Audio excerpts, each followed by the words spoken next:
So I wanted to begin by thanking you all for being here. And I wanted to extend my gratitude to Deanne for the invitation to speak in this intentional space for connection, thought, and imagination. I want to hold space for our collective fears. We are living in a dangerous yet critical in-between, moving from what was to what comes next. The colonial impulse for extraction, erasure, and power has created an unraveling of the system. White supremacy is a destructive force. It has an unquenchable thirst for control over humanity. But what if we saw the breaking as a call to reclaim our narratives? What if we transmuted our pain of invisibility into a purposeful reimagining of archives? What if we declared our collective visions for Black futures rooted in the possibilities of the past? This is not the time to lose hope. We have a responsibility to tomorrow. The present is formed in the past, and the future is formed in the present. We need to see what is to understand what can be. Archives are a machinery for coloniality. They produce and reproduce systems of whiteness, legitimacy, and extraction. Archives were designed to take and control, to reinforce ideas of colonial borders and colonial power. In these archival spaces, we can feel echoes of what was, memories lost, but still haunting. Archives feel like cold and lifeless spaces that hold the official memory of dead things.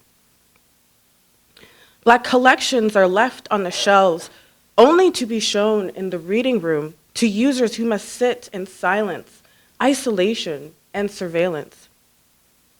The ownership of our records itself represents a death, one that replicates the ownership of our bodies, a loss of freedom. But the sound of Black archives are a poetics and a rhythm of what Blackness was, is, and will be. It is a living heartbeat that disrupts the homogeneity of colonial narratives and plants seeds to nurture the blossoming of new tomorrows. When we see Black memories of the past, we can see moments of possibility in the now. We are living in a white colonial nightmare, a darkness that still shadows our present. We are in a battle of the mind. Whoever controls memory controls reality. The work of oppression is to police the imagination and keep us over-explaining our humanity. It is a psychological operation that weaponizes archives to retell truth. Our memory is power. Our memory is resistance. If we truly knew how determined, innovative, and creative our ancestors were in the face of unimaginable oppression, we would not see obstacles. We would see roadmaps to alternative futures.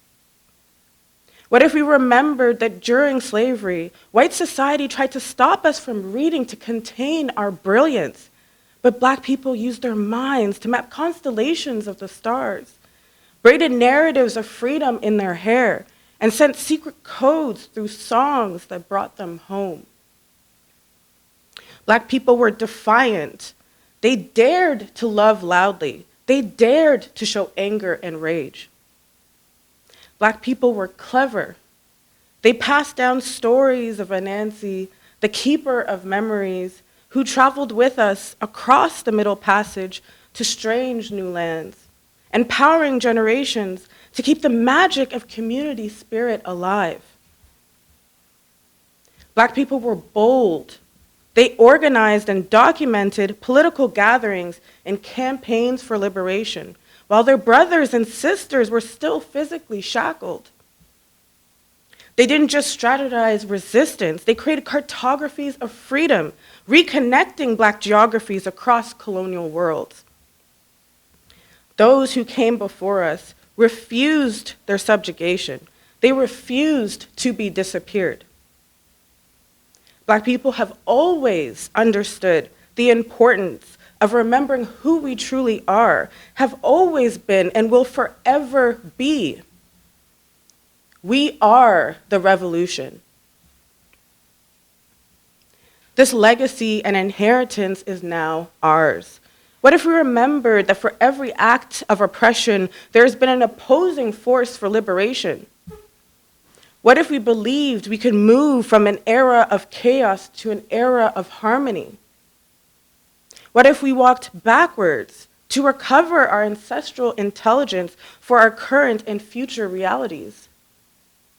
What if, instead of understanding the past through the lens of Black suffering, we believed Black memories represented a hope that still reverberates forward?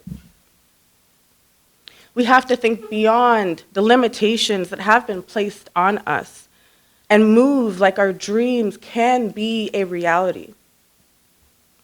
If those who came before us did not see past the impossibilities, we would not be here. White supremacy didn't just conquer land, it controls bodies and minds. It is an ontology of violence that weaves a web of lies and hides behind the illusion of linear progress. But the function of white supremacy is distraction. Coloniality works to destroy our sense of self and strength of spirit. The master's tools produce colonial dismemberment. Decolonization cannot simply be structural. It must also be spiritual. We make liberation through a process of being, living, knowing, relating, and remembering otherwise. To transform colonial systems, we must first transform ourselves and redefine the realities that we want to bring into existence.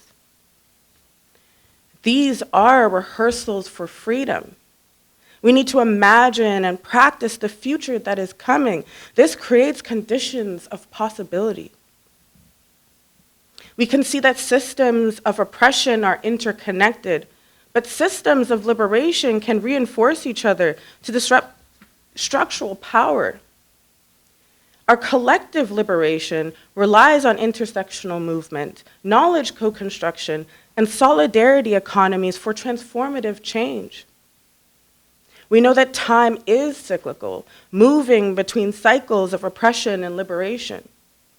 We can sense the future before we can see it. An archival reckoning is coming. We are witnessing a turn in the control paradigm. The future is decentralization and redistribution. The future is communal. The future is repair. We are all one people, scattered across both sides of the Black Atlantic. Our wholeness starts with healing our relationship to the past. Slavery has tainted our ties to the water, the land, and our ancestors. But the water and land are living witnesses. They remember our story. Evidence of our ancestors live within us. We are reawakening to our ancestral consciousness. Whiteness teaches us universality, that differences of opinion, ideas, and identities are a threat to progress. But nature teaches us that our differences are sacred. Multiplicity serves a purpose. It creates an ecosystem. Only collective struggles lead to liberation. We have an assignment and a calling placed on all of us. This is our ancestral responsibility. Through remembrance, we can return home to ourselves. We have architected Black archives across the Black Atlantic. We can continue to expand the boundaries of what an archive is and find new pathways for sustainability. We can advance our deconstruction of white mechanisms and return to human systems rooted in ancestral intelligence and the Black radical tradition. We can expand our speculative visions of boundless archives to create memory sanctuaries for liberation. We can build digital technologies for Black memory informed by imagination, spirituality, and thought systems in the plural tense. Black archives have the potential to create sacred space for holding, re-witnessing, and remembering what makes Black life possible. These spaces can open gateways for Afro-infinities. In my practice, I reimagine archives by cultivating spaces for collective healing and radical joy to awaken alternative futures. My methodology weaves together Black feminist care ethics, Black radical tradition, decolonial quantum theory, and Afrofuturism as a lens for understanding Black being, becoming, and futuring. The sound of Black joy carries a frequency that shifts the energy within archival spaces, transforming them from cold to warm, from dead to alive. Black temporalities are a rupture, ever expanding the fractures of colonial systems like a ripple of change. In these spaces, we co-create joyful memories to imagine, speculate, reconstruct, and recover archival possibilities. Foundational to this work is the understanding that remembering is an act of communion. Gathering and repetition are a tradition. Gatherings are our archives. They teach us how to remember who we are. The act of gathering can be directly connected back to African traditions. Rhythm, drumming, chanting, dancing, storytelling, singing. These are embodied forms of knowledge and remembrance that empower us to move forward. Earlier this year, I was spiritually called to build an archive, an alternative school, and a community activation program. I was guided to partner with Wildseed Centre for Art and Activism, which is home to Black Lives Matter Canada. Art and activism are integral to our survival and thriving as Black people. We imagine this archive as a Black activist archive, one that supports and preserves movements. The archive will be an incubator for seeding imagination for Black liberatory creativity and organizing. We believe in the power of imagining otherwise to architect new worlds for our collective liberation and self-determination. Black creativity is a form of knowledge production that visions new possibilities out of impossibilities. We are thinking expansively to develop technologies, processes, and custodianships of care. The alternative school will nurture generations of archival thinkers through the teaching of Black archival practice. The making of Black archival practice is a tradition of principles and praxis for liberation. Our practice refuses colonial ways of knowing and attends to Black humanity in life and in death. An alternative school can create different pathways for Black archival work. We know that adaptability and creativity are the new currency. The community-led activation program will support the continuity of Black memory work, gathering, and storytelling. The program will inspire creative inquiry and imaginings with the archive. Wildseed Centre's interiority was designed by Soka, a Black architecture firm. The space was renovated with color, sound, and movement in mind. Themes of play and joy as rebellion are interwoven into the infrastructure. This gives grounds for endless dreaming and imagining, which will lead to experimentation and creation. We have to be audacious with our imaginings. This is how we free ourselves from these colonial systems. We are future ancestors in training. We are not disconnected from our history. We are living, breathing parts of it. We need to see past the inflexibilities of archives to develop speculative strategies of solidarity, working across borders to bring forward an archival impulse for the restitution of our cultural heritage. We need to commit to a lifelong process of relational work centered on repair, humility, and mutual accountability. We need to refuse the replication of systems that hold us captive to ignite a reconstruction of the past and the future while in the present, through radical declarations of what was, what is, and what will be. But first, we must dare to imagine differently. Thank you.